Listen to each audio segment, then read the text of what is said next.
Oke, selamat datang kembali di materi Sistem Informasi Perencanaan. Kali ini kita akan membahas pemanfaatan komputasi awan dalam Sistem Informasi Perencanaan. Nah, kali ini kita akan membahas 4 hal besar, yaitu diawali dari apa sih konsep dalam komputasi awan. Lalu yang kedua, kita membahas lebih dalam teknologi yang ada dalam komputasi awan itu sendiri.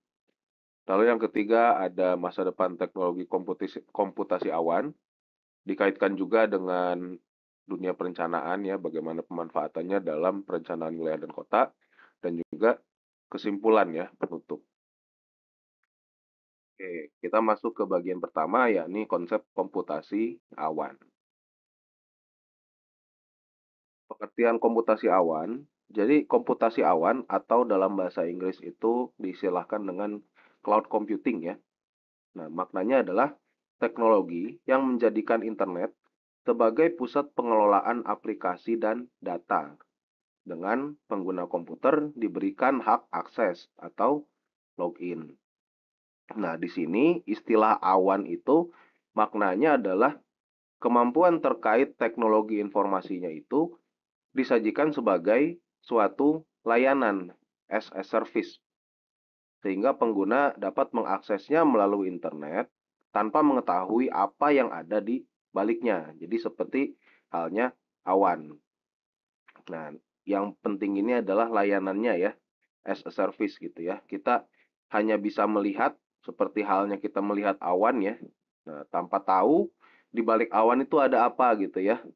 Nah, kalau kita melihat awan begitu kan warnanya putih ya. Padahal ketika kita mendekat ke sana, naik pesawat misalnya ya, itu kelam sekali gitu. Nah, itu tidak terlihat dari permukaan bumi ya. Nah, itu seperti halnya komputasi awan. Jadi kita hanya bisa mengakses layanannya saja gitu ya, tanpa bisa melihat seperti apa kinerja di baliknya. Nah, ini yang lebih formal. Jadi IEEE atau Institute of Electrical and Electronics Engineers ya, Electronic Engineers itu mendefinisikan komputasi awan ini sebagai paradigma di mana informasi secara permanen tersimpan di server di internet ya dan tersimpan secara sementara di komputer pengguna atau klien, termasuk berupa desktop, komputer tablet, notebook, komputer tembok, jadi komputer yang ditanam di dinding ya, ada seperti itu. Lalu komputer genggam, sensor-sensor dan monitor. Nah, jadi di sini ada beberapa komponen ya yang terlibat dalam aplikasi atau eh, sistem komputasi awan ya. Nah, ini adalah perangkat-perangkat ya, ini disebut perangkat klien ya. Sedangkan ada sebuah peladen atau servernya.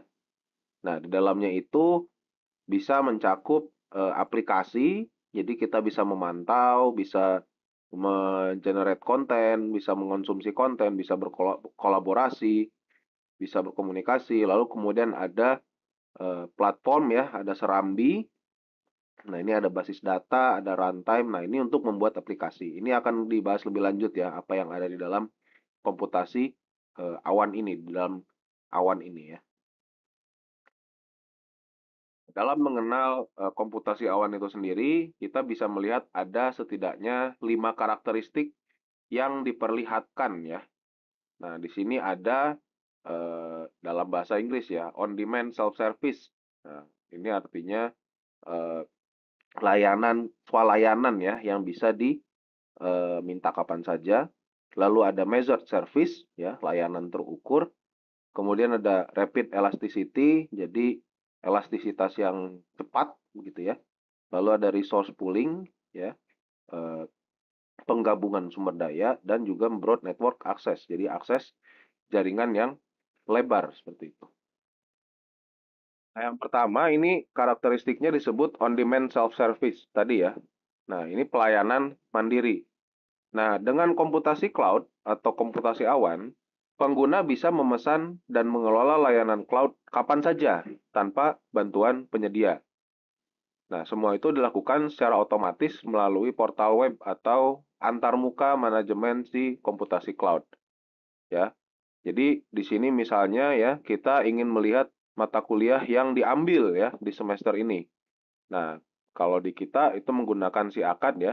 Nah, si AKAD ini adalah salah satu contoh platform komputasi awan atau aplikasi komputasi awan ya. Kita bisa login kapan saja begitu ya, tanpa harus memberitahu dulu ke administratornya begitu ya, tanpa harus di approve dulu login kita oleh administratornya ya. Jadi kita bisa istilahnya memesan ya si layanan cloud ini kapan saja begitu. Kemudian karakteristik kedua dari komputasi cloud atau komputasi awan itu adalah layanannya terukur ya. Nah, jadi penggunaan sumber daya cloud itu dapat diukur secara transparan. Sehingga jika pengguna harus membayar, ya mereka hanya membayar sesuai dengan yang mereka minta, sesuai dengan yang mereka pakai.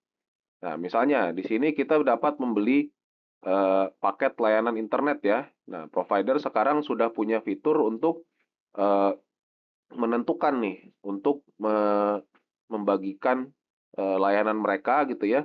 Nah, berdasarkan kualitasnya, berdasarkan apa yang dipakai. Jadi misalnya ada layanan internet dengan kecepatan 2 megabit per second ya. Nah, itu harganya bisa lebih murah dibandingkan yang dengan kecepatan 3 megabit gitu ya. Nah, itu adalah bentuk dari bagaimana layanan terukur dalam komputasi awan. Nah, atau kita juga bisa membeli paket berdasarkan kuotanya. Nah, jadi beli kuota itu maksudnya adalah kita mengukur layanan si komputasi awan ini. Oke, yang ketiga adalah rapid elasticity atau kapasitas yang fleksibel dan cepat.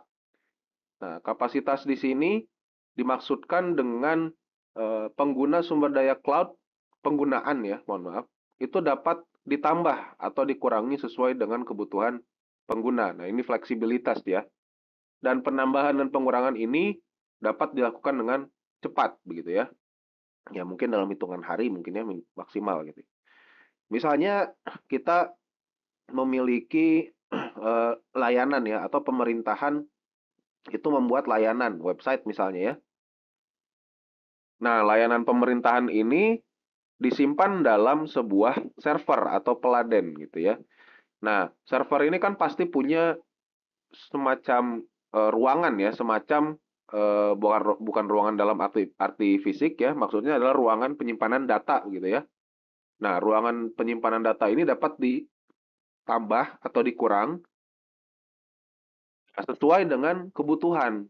Jadi ketika eh, server tersebut, web tersebut misalnya ya, itu mempunyai pengguna yang makin banyak gitu ya. Nah, maka ruang penyimpanannya bisa ditambah gitu. Sementara jika layanannya sudah tidak ada lagi ya servernya bisa dihapus dan diganti dengan layanan yang lain gitu. Nah, jadi perangkat kerasnya seperti di sini ya. Ini adalah salah satu contoh atau ilustrasi dari server. Nah, perangkat kerasnya sudah ada, tapi ruang-ruang di dalamnya itu ya bisa berubah dengan fleksibel dan cepat tadi ya. Yaitu bisa diperuntukkan untuk yang lainnya. Jadi alokasinya bisa diubah-ubah. Nah, yang keempat adalah resource pooling. Nah, penggunaan sumber daya bersama ya. Jadi dalam komputasi awan, sumber daya itu digunakan secara bersama-sama. Misalnya server, peladen atau penyimpanan tadi ya. Ini berkaitan dengan yang pertama, yang sebelumnya yaitu fleksibilitas. Nah, jadi di sini satu perangkat peladen ini atau server ini itu bisa melayani banyak pengguna sekaligus. Nah, pengguna di sini dalam artian si penyedia layanan tadi atau pengelola website tadi. Misalnya ya, di satu server ini dia bisa saja menjadi tempat untuk misalnya X ya atau Twitter gitu ya. Nah, dia bisa melayani eh, bagaimana si Twitter itu menyediakan website. Lalu juga bisa digunakan untuk oleh Google gitu ya. Nah, di saat yang sama ada ITERA dan website dari Kementerian ATR BPN. Nah, ini adalah karakteristik atau eh, atau ya karakteristik dari si komputasi awan, yaitu penggunaan sumber daya bersama. Nah, lalu kemudian yang terakhir adalah layanan atau akses yang bisa ya eh, yang bisa diakses secara luas gitu ya dalam bentuk jaringan. Nah, kita dapat mengakses layanan komputasi awan dari berbagai perangkat. Jadi kita misalkan mengakses sebuah website gitu ya. Nah, itu bisa dilakukan dari ponsel pintar ya, dari smartphone kita, atau dari komputer tablet kita, atau komputer laptop atau desktop gitu ya. Nah, ini dapat dilakukan selama dia terhubung ke internet gitu ya. Nah, contohnya kalian menggunakan Canva untuk membuat presentasi tugas kelompok. Nah, ada orang yang mungkin eh, tidak punya laptop ya, sehingga dia hanya bisa mengakses lewat smartphone-nya. Nah, itu masih bisa dimungkinkan.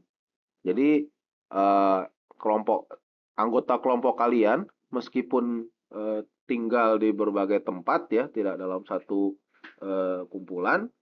Nah, itu bisa mengakses si file presentasi tersebut dalam waktu yang sama dari perangkat yang berbeda. Nah, itu menandakan bahwa karakteristik dari layanan komputasi awan atau cloud computing ini itu adalah broad network begitu.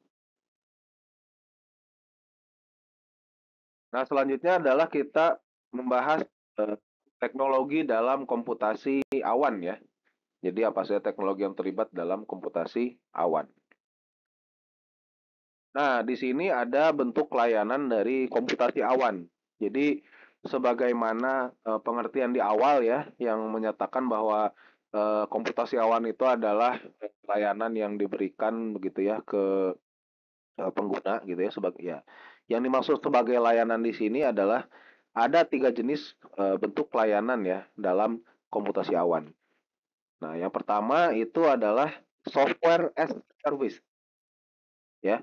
Ini harusnya SaaS ya. Nah, SAS jadi layanan layanan komputasi awan ini berupa software siap pakai ya yang sudah disediakan oleh pengembang ya. Jadi kita hanya tinggal menggunakan. Nah, contohnya di sini kita mengedit dokumen dengan Google Docs gitu ya.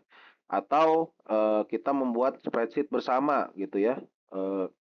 Menggunakan Google Sheet. Lalu kita membuat presentasi dengan Google Slides. Nah, atau platform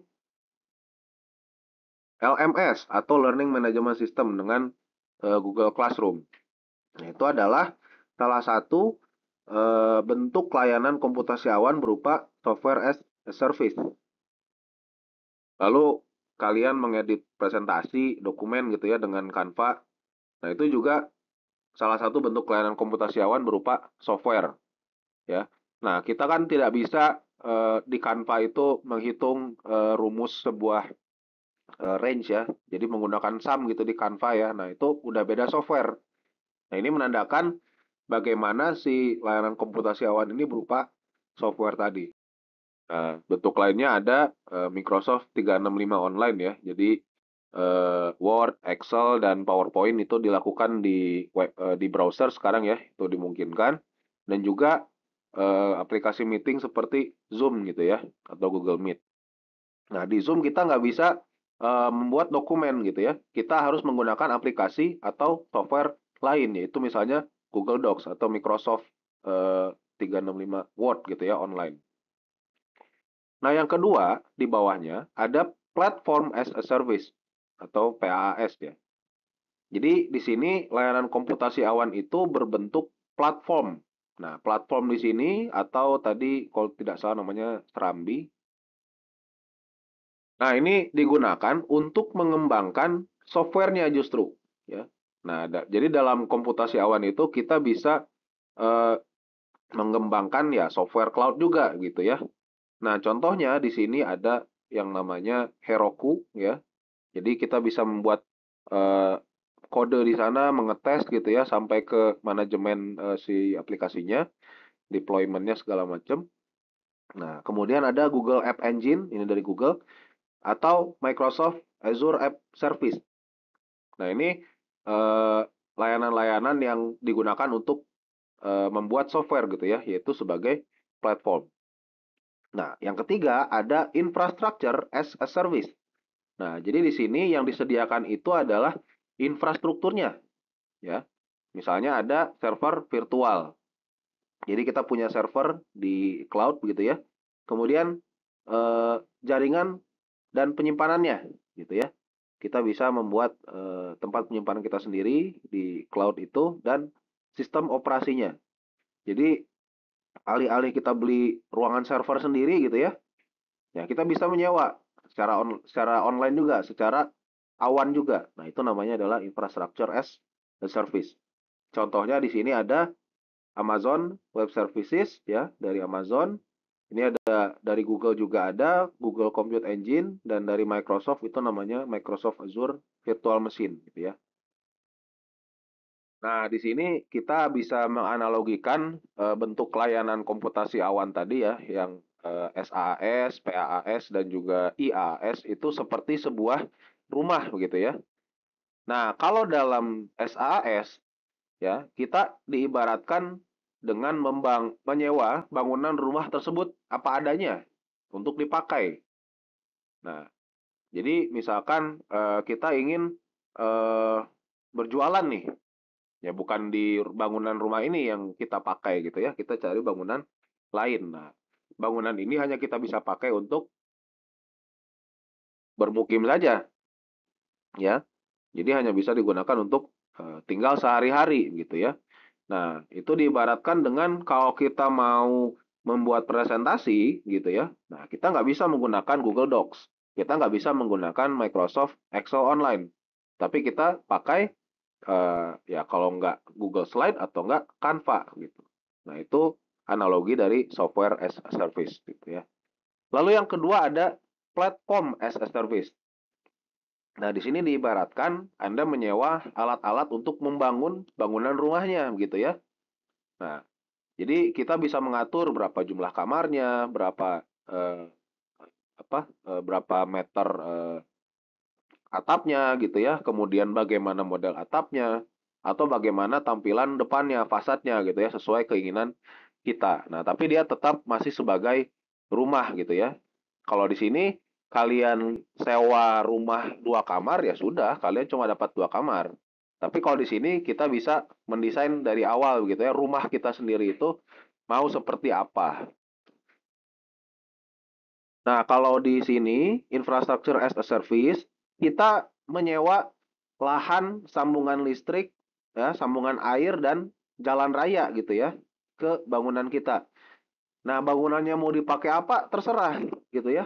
Bisa kita jadikan rumah gitu ya, atau bisa jadi toko atau ruko gitu ya, atau mungkin tempat gym. Nah, itu sesuai keinginan kita gitu ya. Kita hanya menyewa infrastrukturnya saja ya. Kita hanya menyewa servernya, kita hanya menyewa eh, jaringannya, kita hanya menyewa tempat penyimpanannya.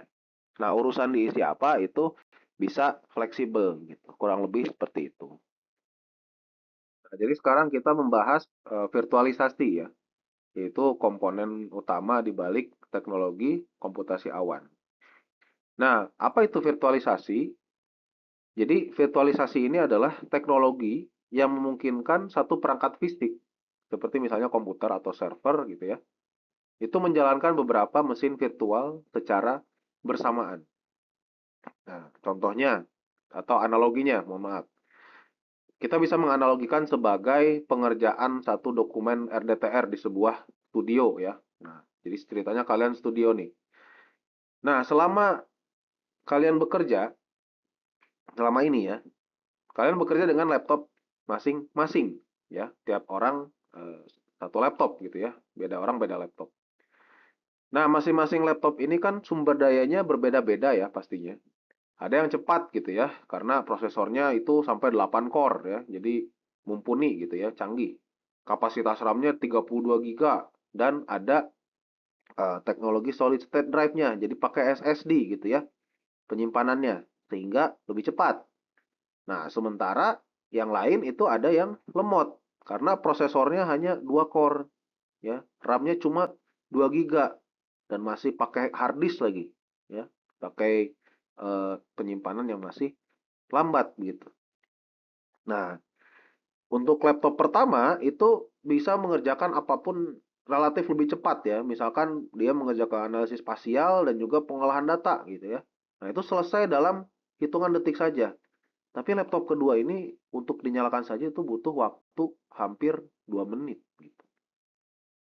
Nah, virtualisasi ini ya diibaratkan dengan pengerjaan RDTR tadi ya, alih-alih dilakukan dalam komputer terpisah, itu dilakukan dalam satu komputer besar yang sangat canggih dan sumber dayanya itu melimpah gitu. Nah, dengan demikian orang-orang yang terlibat dalam pengerjaan RDTR ini dapat menggunakan si komputer besar tersebut secara bersama-sama gitu.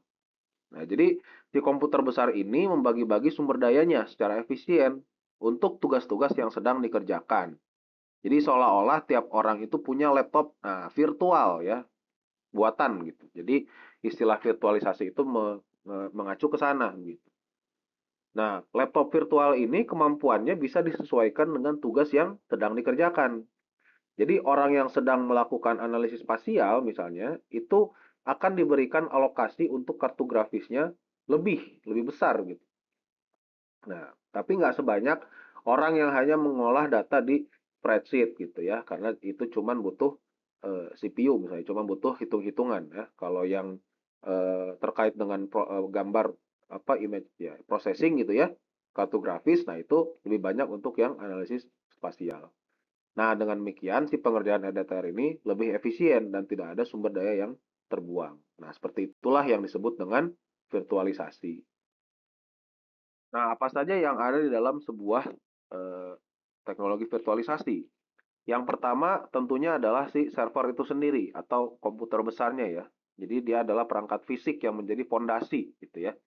Seperti tadi ya dianalogikan pengerjaan EDTR itu dalam sebuah komputer canggih. Nah, server ini adalah komputer canggihnya gitu ya. Dia punya CPU yang sangat banyak, dia punya RAM yang sangat banyak, dia punya kecepatan membaca yang sangat tinggi gitu ya. Nah, itu dimiliki oleh sebuah server.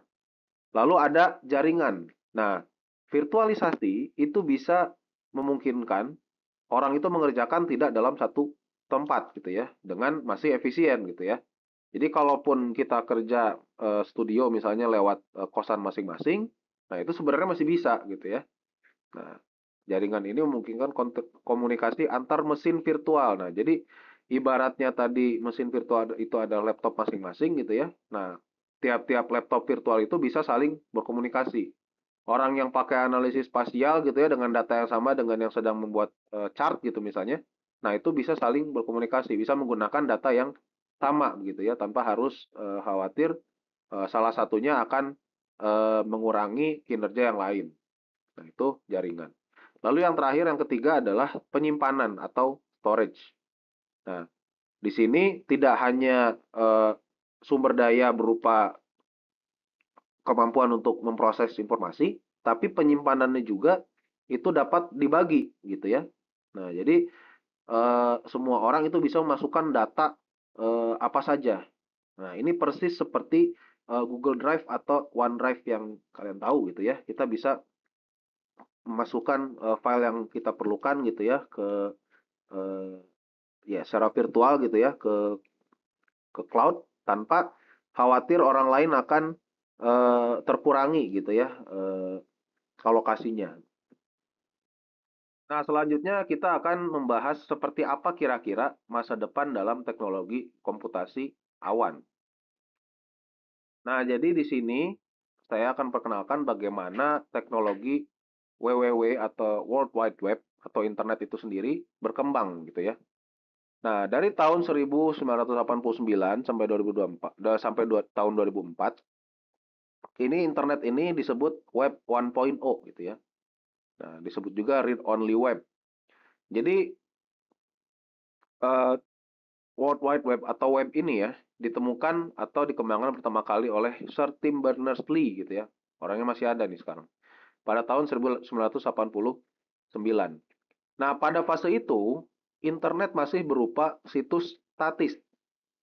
Dia masih eh, terbatas ya, hanya menawarkan informasi tanpa interaksi apapun. Jadi kayak kita baca koran aja gitu ya, nggak ubahnya kita baca koran, tapi bentuknya dalam digital saja. Nah, kalau di konteks PWK, teknologi ini hanya mampu menyediakan data dasar untuk akses publik tanpa alat kolaboratif. Jadi cuman dipakai untuk publikasi saja gitu ya. Tidak bisa kita otak-atik sendiri. Nah, bergerak dari 2004 sampai sekarang, ya, teknologi makin canggih gitu ya. Nah, internet ini sekarang sudah memungkinkan interaksi dua arah. Jadi ada read dan write-nya. Nah, komunikasi dua arah antara pengguna dan sistem. Jadi, kita bisa memodifikasi konten, kita bisa membuat konten sendiri.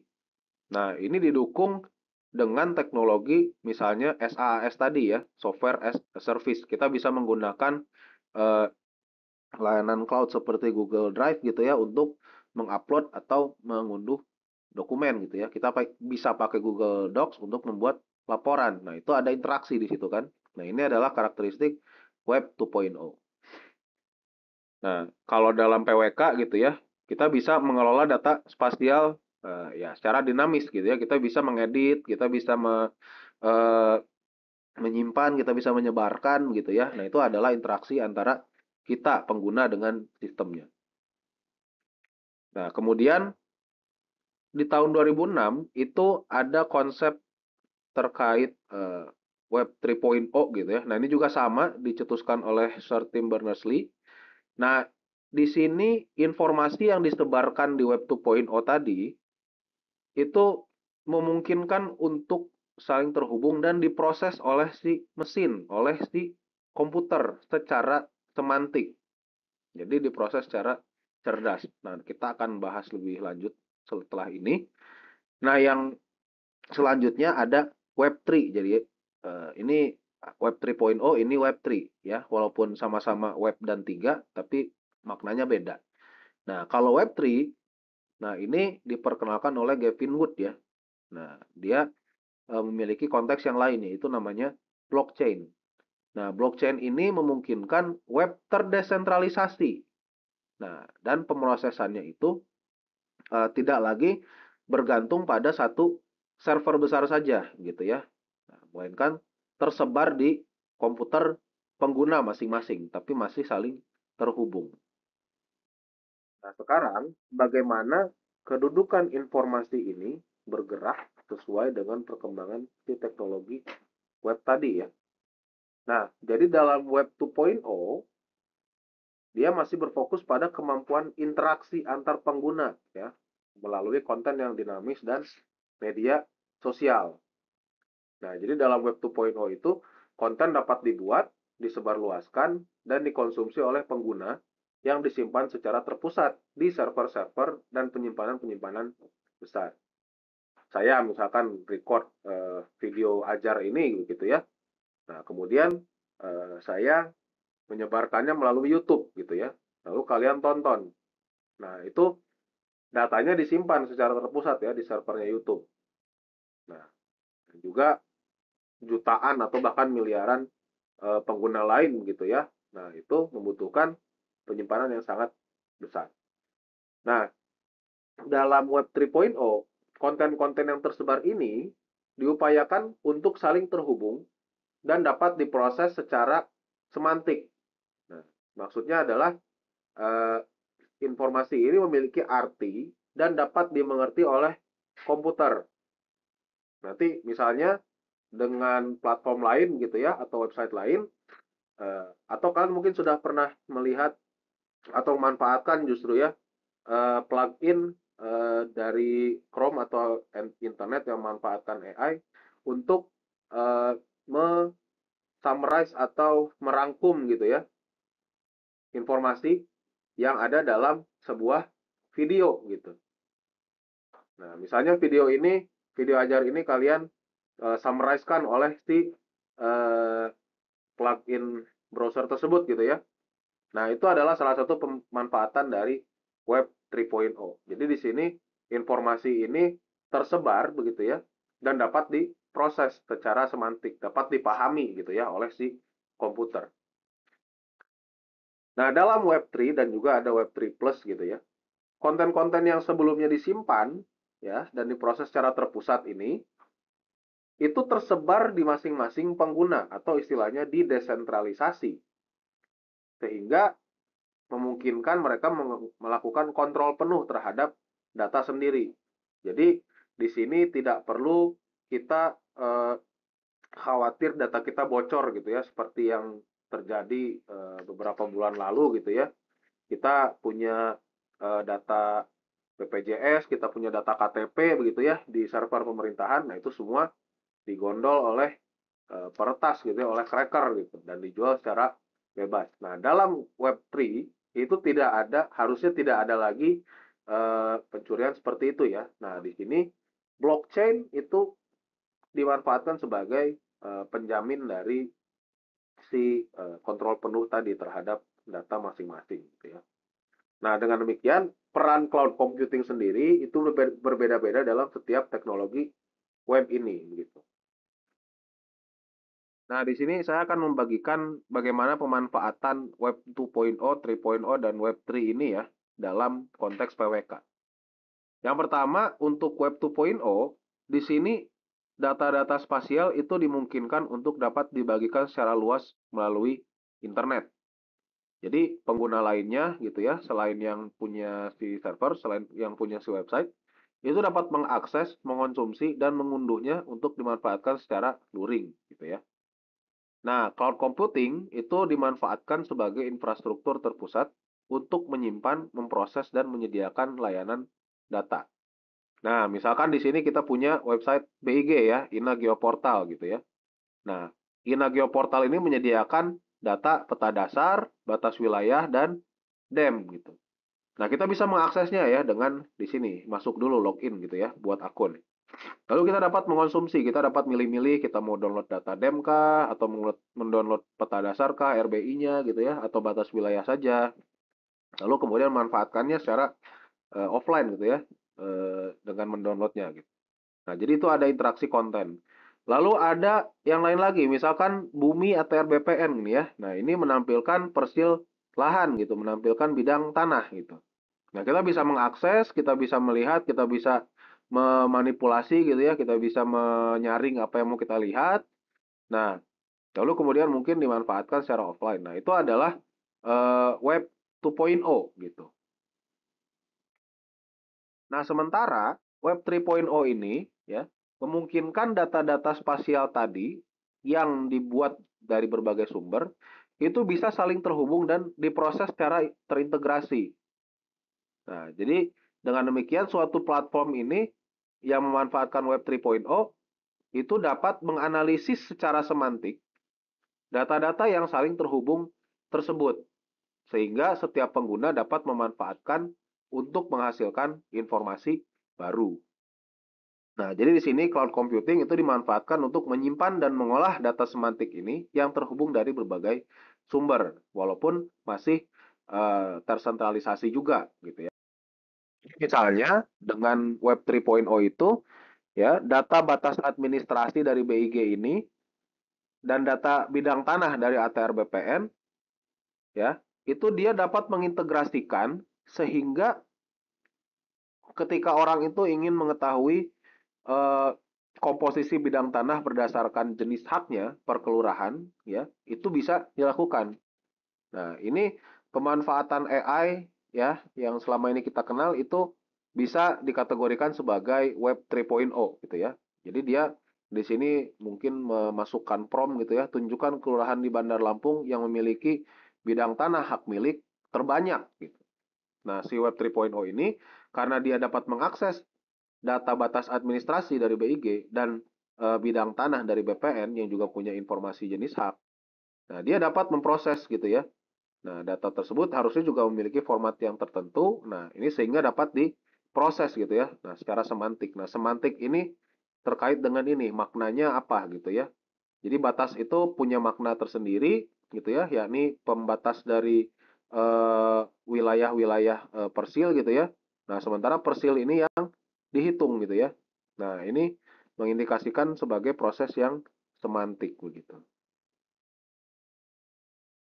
Nah, sekarang dalam Web3, data-data yang tadi tersimpan secara terpusat itu sekarang dimiliki secara tersebar di server-server atau komputer di setiap daerah gitu ya, tanpa harus perlu dikendalikan atau dipusatkan dalam sebuah server besar gitu. Nah, jadi misalkan di sini ada banyak kelurahan gitu ya, data yang dimiliki oleh satu kelurahan, kelurahan A misalnya, itu dapat dijamin keotentikannya atau keasliannya dengan teknologi blockchain tadi. Jadi kelurahan B misalnya itu tidak bisa mengklaim data kelurahan A misalnya ya. Mungkin bukan kelurahan saja ya, misalnya ada pengguna lain gitu ya. Ada di sini eh, orang hacker gitu ya. Dia ingin mengubah data yang ada dalam server kelurahan ini. Nah, dia tidak bisa melakukan ini karena ada teknologi yang namanya blockchain ya. Dia menjamin bahwa data yang dimiliki oleh si kelurahan ini adalah ya memang punyanya si kelurahan itu gitu ya. Orang ini bukan pemilik dari data yang dimaksud tadi. Nah, itu yang dimungkinkan oleh blockchain. Nah, sehingga pencurian data atau pemalsuan data itu bisa ditanggulangi. Nah, kelurahan lain atau provinsi misalnya ya, itu bisa tetap mengakses si data tersebut begitu ya, tanpa perlu khawatir si kelurahan A-nya datanya akan seperti ya akan gimana-gimana gitu. Nah, itu lewat sebuah jaringan gitu. Nah, cloud computing itu digunakan untuk memproses data dan mendukung aplikasi yang berbasis blockchain ini. Ada yang namanya sekarang blockchain as a service gitu ya. Nah, itu adalah bagaimana cloud computing itu berevolusi mengikuti teknologi Web3 tadi. Nah, kita masuk ke bagian terakhir ya, bagian simpulan. Jadi, yang pertama, komputasi awan atau cloud computing itu adalah teknologi yang menjadikan internet sebagai pusat pengelolaan aplikasi dan data. Nah, si teknologi dalam komputasi awan ini kita dapat bagi menjadi eh, software as a service atau SaaS, ibaratnya adalah sebuah rumah tadi ya. Nah, kemudian ada platform as a service begitu ya. Gimana cara membuat si rumah ini gitu ya, atau ya mengkustomisasinya. Dan yang terakhir ada infrastructure as a service. Nah, kita menyewa lahannya saja gitu ya. Nah, sementara bangunannya kita bisa ubah jadi ruko misalnya, kita bisa mungkin ubah jadi taman gitu ya. Nah, itu ibarat dari infrastructure as a service gitu. Nah, jadi dia menawarkan layanan berbagai tingkat kustomisasi. Ada yang hanya menggunakan, ada yang bisa merancang, dan ada yang bisa membuat dari awal. Nah, kemudian terdapat perkembangan teknologi web ya yang mencakup Web 1.0 sampai Web 3 gitu ya, dari berbagai generasi dengan berbagai kemampuan berbagi ya, berbagi data ya,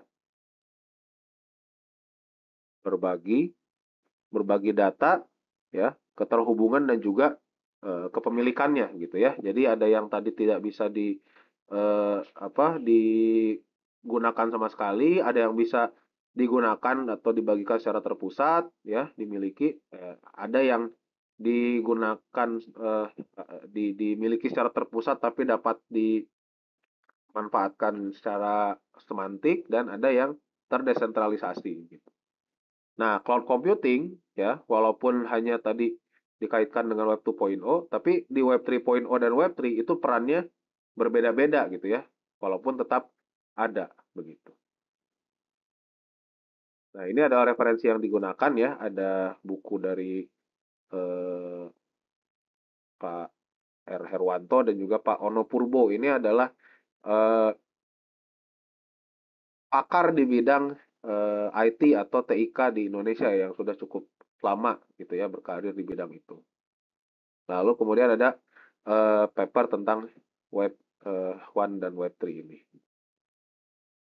Baik, sekian untuk materi kali ini ya. Terima kasih sudah menyimak dan juga mengerjakan soal-soalnya. Semoga bermanfaat dan saya tutup. Assalamualaikum warahmatullahi wabarakatuh.